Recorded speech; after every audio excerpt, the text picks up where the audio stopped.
Hola a todos, espero que estén bien, soy el arquitecto Gustavo Rojas. Este es un video de apoyo en la asignatura de diseño asistido por computador. Es básicamente un tema de temas de dibujo técnico lo que se va a hablar del tema de lo que son ángulos, se va a tratar del tema de qué es un sistema diédrico, que es por ejemplo lo que en este momento observan en pantalla, que es la esencia de la representación planimétrica de proyectos. Entonces estén muy atentos y vamos a ir, como dijo Jack el Destripador, vamos por partes. Cuando se asume el tema de los ángulos, pues en definición es la parte de un plano limitada por dos semirrectas que parten desde un mismo punto. Las semirrectas que forman el ángulo se llaman lados y el punto en donde se encuentran es el vértice. Entonces, por ejemplo, aquí tenemos dos figuritas, los ángulos se pueden representar con letras mayúsculas, los lados con letras minúsculas. También se usan otros tipos de símbolos como letras griegas. Los ángulos se pueden dividir o entender mejor en tipos, y los tipos pueden ser o cómo se miden o el cómo se representan en cierta medida. Un ángulo se puede entender desde la amplitud. ¿Y qué es la amplitud? Pues es como observan en la imagen en figura 2. Es la extensión del plano. Es que tanto existe una apertura entre las dos semirrectas que convergen en el punto y vértice. En este caso. Eso es el tema de la amplitud. Es un elemento importante porque al momento de expresar las ideas, la amplitud nos da unos condicionamientos en el momento de representar, por ejemplo, planos isométricos, que lo vamos a ver más adelante, que manejan la temática de ángulos tendencialmente 30 grados. Otro tema a tener en cuenta es que se puede medir los ángulos, por ejemplo, con las bisectriz. La bisectriz es la semirrecta que divide a la mitad o en dos partes iguales un ángulo.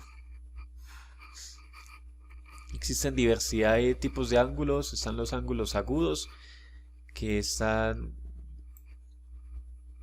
la amplitud es menor a 90 grados. Está el ángulo recto, que es de 90 grados, también se maneja como un sistema ortogonal. Están los ángulos obtusos, que son los que tienen una amplitud mayor a 90 grados. Están los ángulos llanos, que son los que tienen 180 grados. Están los ángulos cóncavos, que tienen entre 180 y 360 grados. Y tenemos el ángulo completo, el de 360 grados. Entonces, como cuando una persona dice que le di un cambio a la situación, le di un giro de 360 grados, pues como observan en pantalla llega al mismo punto. Es como si no se hubiese hecho nada. Los ángulos también pueden ser entendidos como ángulos iguales. O sea, tienen la misma amplitud, pero de pronto el sentido en el que se manifiestan es distinto, como observan en la figura 10 en pantalla.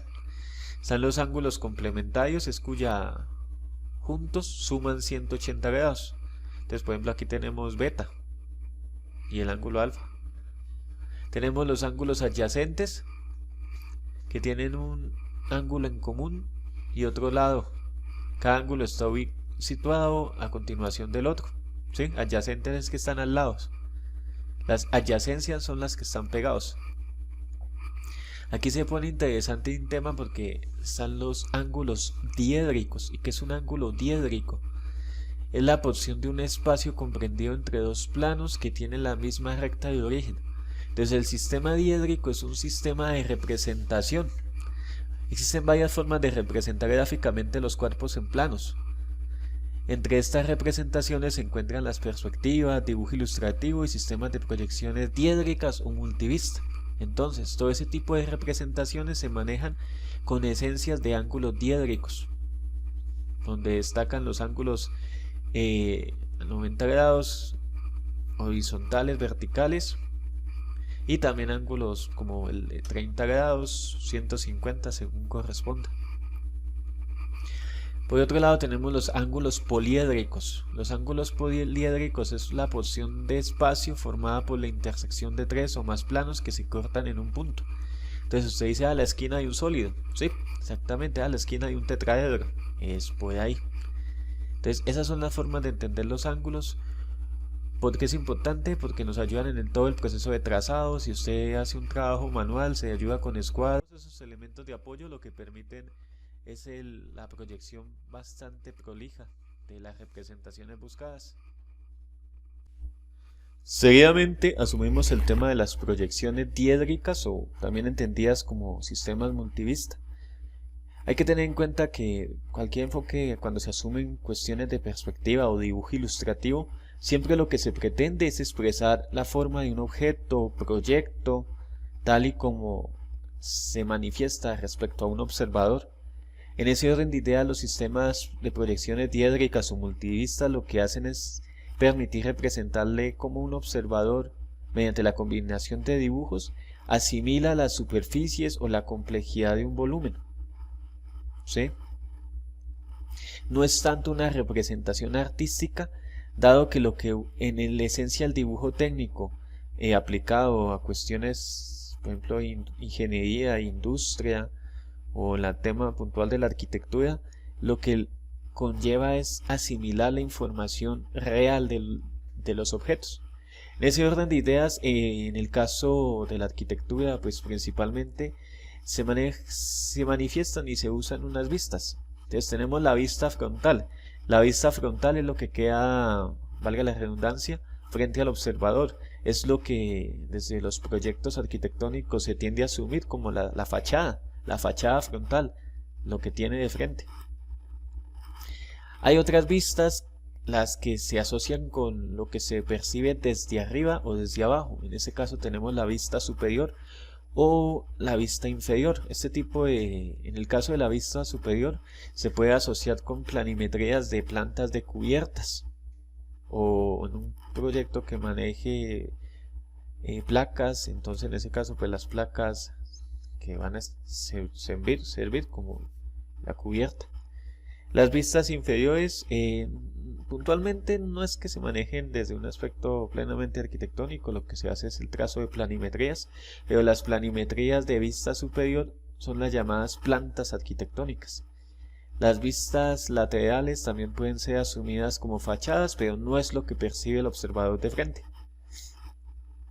Entonces en ese orden de ideas tenemos vista frontal, la lateral derecha, lateral izquierda. Entonces si se fijan, tenemos en la centralidad una representación isométrica del objeto.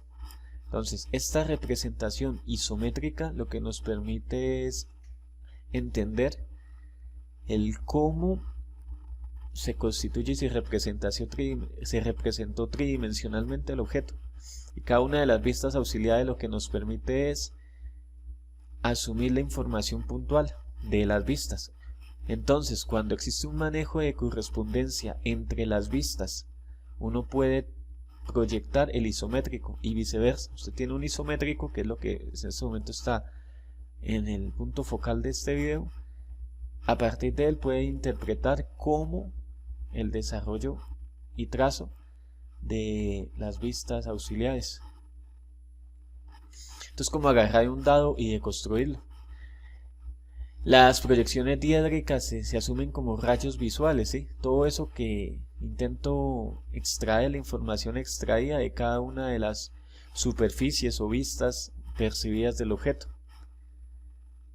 En este orden de ideas hay que tener en cuenta que es una representación que intenta ser tridimensional, en una representación bidimensional. Entonces se asumen tres ejes ortogonales. Estos ejes manejan ángulos de complemento de 120 grados, con los cuales se representa el alto, el ancho y el largo de un objeto. El ancho también se asume como la profundidad. Como se observa en pantalla, la esencia del dibujo está en reconocer eficazmente cómo se asumen las condiciones de ancho, profundidad, largo y alto. Y con base en ello se empiezan a generar proyecciones. En este ejemplo tenemos una representación. Entonces, de un modo didáctico, cada superficie que compone este sólido representado tiene un color asignado. Identifiquen el color asignado y su correspondencia en cómo se asume el trazado de la proyección multivista, ¿sí? De ese orden de ideas hay que percibir pues que todo parte de asumir la vista frontal. Entonces, en tal caso hay que reconocer que la vista frontal va a estar delimitada en este ejemplo en particular por el ancho y el alto, ¿sí? Algunas veces puede ser el largo y el ancho, pero en este caso la vista que se supone que tenemos de frente, donde está, entonces en este caso se delimita y vamos a estar asociados con la de color azul. Seguidamente, ¿qué se hace? Se hace un reconocimiento de las dimensiones generales respecto a la vista frontal. Entonces se trazan los anchos, ¿sí? ¿Esto con qué se hace? Con el propósito de ir trasladando dimensiones. Entonces fíjense, ustedes asumen el ancho, la dimensión ancho. Entonces si la dimensión de ancho es de 4 unidades, se generan líneas ortogonales respecto a la frontal de 8 unidades, de 4 unidades respecto a cada uno de los ejes. Esto nos permite después condicionar la dimensión de la profundidad, y es ahí que con base a la vista frontal podemos identificar ancho y profundidad de la vista superior, ¿sí? Y con esto ya estamos delimitando. Tendencialmente en el dibujo arquitectónico vamos a estar usando superior frontal y izquierda derecha. La vista inferior difícilmente se asuma en un proyecto, en la realidad. Después, bueno, asumimos vista posterior, que en este caso en fachada sí se asume. Después hacemos, este es un elemento clave del dibujo técnico. Lo que nosotros hacemos es trasladar información entre vistas, en este caso bidimensional, y todo eso se hace con el inglete. ¿Y qué es el inglete? Es las líneas que están a 45 grados respecto a cada una de las esquinas de la vista frontal. Nosotros trasladamos información de la vista superior, lanzamos una línea guía, esa línea guía me refleja, es como una especie de láser, el rayo me lo refleja hacia la vista derecha. De la vista superior le envío con el inglete a la vista izquierda de la vista superior. Entonces es un elemento clave. En consecuencia, se supone que iniciamos con la vista frontal. Entonces, si se fijan en pantalla, aquí tenemos deconstruyendo, yendo por partes, el color azulito, un color rosado, un anaranjado y un morado púrpura. Entonces, estas son las visuales. Hay un elemento a tener en cuenta que es trascendental, y es que entre más cercana sea un objeto, una parte del proyecto a la visual, con mayor intensidad de línea se representa. Entonces, en este caso, la parte más cercana a la visual del observador, como se puede ver en este despiece, es la parte azul. Entonces, esta parte tendrá una representación con mayor intensidad de línea. Después, si nos fijamos, aquí tenemos la vista superior. Entonces, tenemos el color amarillo, con los colorcitos pasteles, que es una sola superficie. Y ojo con esto, fíjense cómo en esta figura tridimensional la esquina tiene como un pliegue, como una patica, esa patica triangulada, vista en planta o desde la vista superior se ve como un cuadro, y desde la vista frontal también, pero va a ser en la vista lateral donde vamos a encontrar la diagonal, y es toda esa información la que tenemos que ir amarrando estratégicamente para poder entender el cómo se desarrolla una visual. Entonces, en este caso, aquí se marcó el triangulito que corresponde con, entonces, las dimensiones se corresponden. Esta parte que estoy aquí pasando con el cursor del mouse, que sale un más, se corresponde con la parte de esta especie de U, con una parte acabada en triángulo. es uno tiene que estar identificando el cómo se correlaciona la información. Y así seguidamente se van dando manejos. Por ejemplo, no tenemos nada de información de la parte inferior, ¿sí? Se va dando los manejos respectivos al proyecto. Por ejemplo, aquí quedó un cuadrito en blanco y la parte inferior me quedó un solo rectángulo. Entonces, si asume que esta partecita que quedó de color blanco, pues se está viendo desde arriba, pero por debajo no tendría ese color blanco en la realidad. Entonces, aquí tenemos en este proyecto una duda existencial. No sabemos si el proyecto termina completamente con ese cuadrado perdido o no. Entonces, esas situaciones pueden pasar. También aquí estamos haciendo hipótesis con base en que tenemos solamente dos superficies en la vista lateral izquierda que se construyen desde la vista superior y la frontal. ¿Sí? La vista posterior. Y esto es lo que se asume como las proyecciones.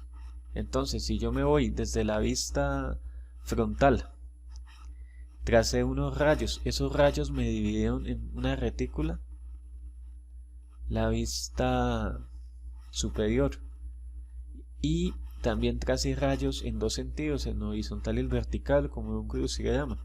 Entonces fíjense cómo se van empezando a conectar. Entonces todo lo que uno hace es trazar rectas en dos sentidos y se apoya uno en el inglete. Entonces, por ejemplo, esta esquina subió en vertical, cruzó a la izquierda y a la derecha en horizontal, llegó al inglete y bajó. Este punto se trazó una horizontal, llegó al inglete y se convirtió en vertical y bajó. Y así es como el sistema de proyecciones permite darle correspondencia al manejo estratégico del proyecto representado. Esto es esencial, esto es de darle manejo, esto es con calma, pero es una forma de que se empiece a asumir, por ejemplo, en proyectos de edificaciones. Entonces las planimetrías se deben corresponder porque la información de las fachadas, por ejemplo, esto podría ser un elemento arquitectónico. ¿Qué pasaría si yo represento la parte de azul con unas dimensiones y la parte rosada contigua con otras dimensiones? No se podría construir. Y esa es la situación. Entonces, fíjense mucho en esta imagen. Y por el momento, esto es una capsulita ahí rápida. Que esté muy bien. Hasta la próxima. Chao, chao.